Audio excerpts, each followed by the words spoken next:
Good evening बच्चों। तो आज हम लोग जो कि देखने वाले हैं कि जो पुष्प की संरचना है, इससे जो वाइवा है में क्या क्या प्रश्न बनते हैं और किस प्रकार का जो कि प्रश्न बनता है। जो कि यह प्रश्न पुष्प की संरचना मतलब कि बायोलॉजी, ठीक है, क्या है बायोलॉजी, वाइवा में बायोलॉजी से क्या क्या प्रश्न पूछे जाए, वो भी पुष्प की संरचना से। तो इसी संरचना में हिसाब से कुछ प्रश्न बताएंगे और कुछ एडवांस भी इसमें कुछ अलग प्रश्न ही जोड़ देंगे। तो सबसे पहले आपके पुष्प से अगर पूछे कोई भी विज्ञानी कोई भी टीचर अगर वाइवा ले अगर पूछेगा तो सबसे पहले यही पूछेगा कि एक पूर्ण पुष्प में कितने भाग होते हैं। क्या पूछेगा? पहला प्रश्न यही बनेगा कि एक पूर्ण पुष्प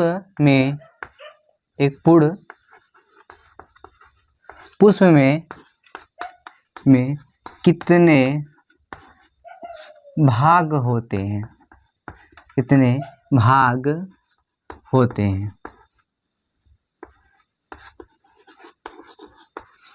आपसे ज्ञान तो यही पहले पूछेगा कि एक पूर्ण मतलब एक पूरा complete flowers is the part of, मतलब कि एक कंप्लीट भाग में ठीक है, जो पुष्प के हैं कितने भाग होते हैं। तो होते हैं आपके 4।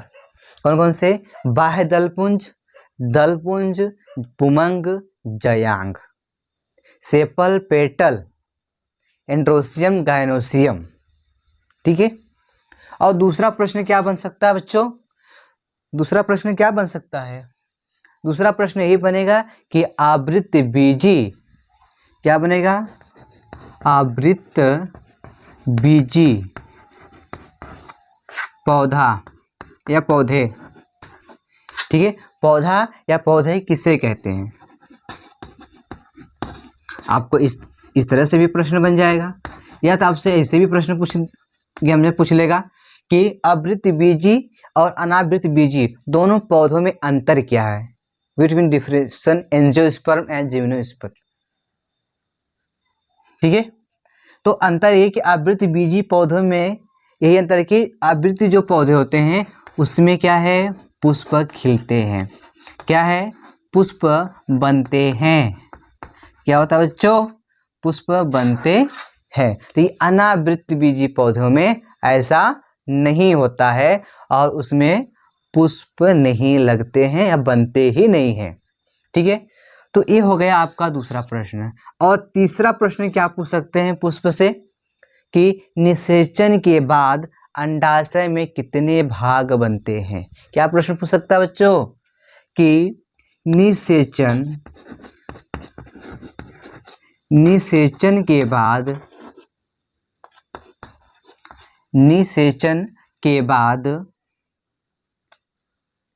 अंडाशय में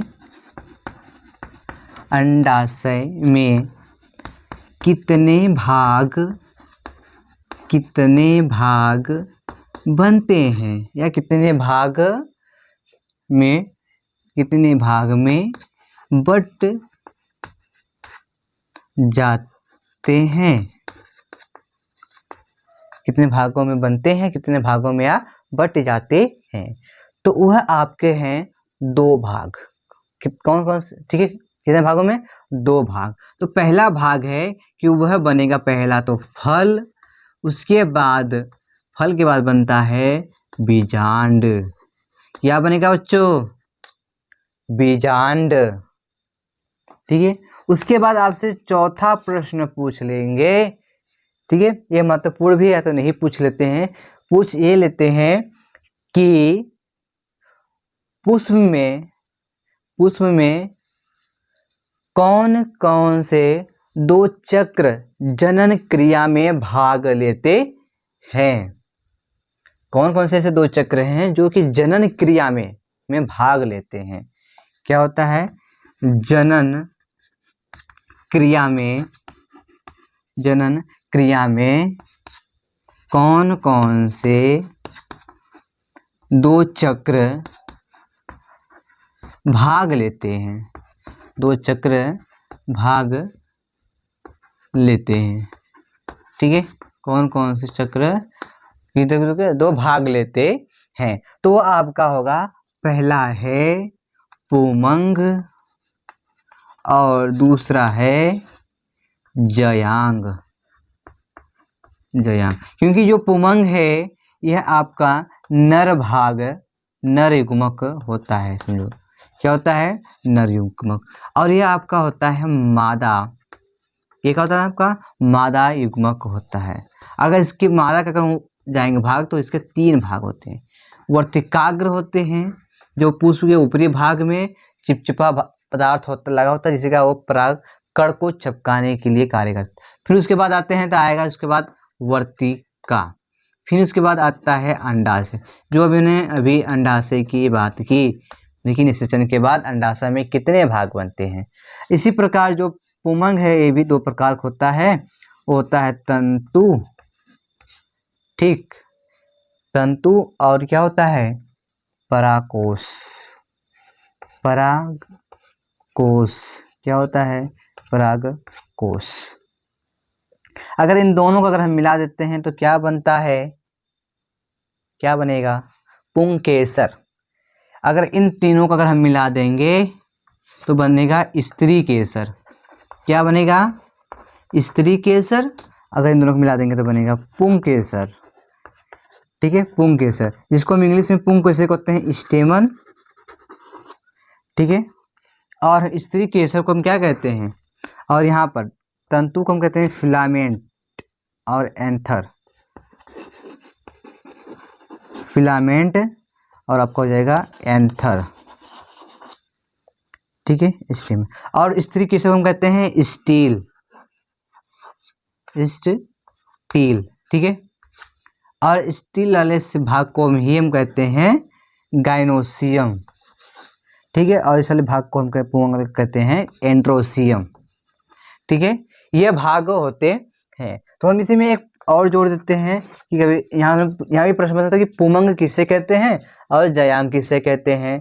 पुमंग या जयांग किसे कहते हैं, तो नॉर्मल आपका यहाँ पर इस प्रकार का हो जाएगा, ठीक है। तो ये आपके 5 से 6 प्रश्न हैं जो कि आपके क्या पुष्प की संरचना से अगर आप बनाए हो चार्ट पेपर पर या फाइल पर कहीं भी, तो आपसे जो एग्जामिनर है, जो टीचर बैठा रहेगा आपको वाइवा प्रश्न पूछने के लिए, वो आपको इस तरह से प्रश्न पूछ सकता है।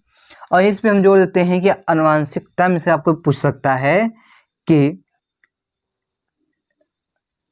जीवन की मौलिक इकाई या तो आधार पूछ देता है। जैसे चलो डीएनए क्या है, या तो इसका पूरा नाम पूछ लेगा, डीएनए किसे कहते हैं, या डीएनए का पूरा नाम बताइए। आरएनए और डीएनए में क्या अंतर है, ये चीज़ें बताइएगा, ठीक है। तो अगर आपको इतना समझ में आया होगा तो आप लोग बच्चों क्या करिएगा, कमेंट करके बताइए कि हाँ सर आया है या नहीं आया है। अगर आया है तो लाइक ज़रूर कर दीजिएगा। अगर वीडियो पसंद आएगा तो लाइक करना, नहीं तो कोई बात नहीं है, ठीक है। हम अगले टॉपिक पे चलते हैं और उसमें देखते हैं क्या चीज़ें। हम तब तक के लिए जय हिंद जय भारत।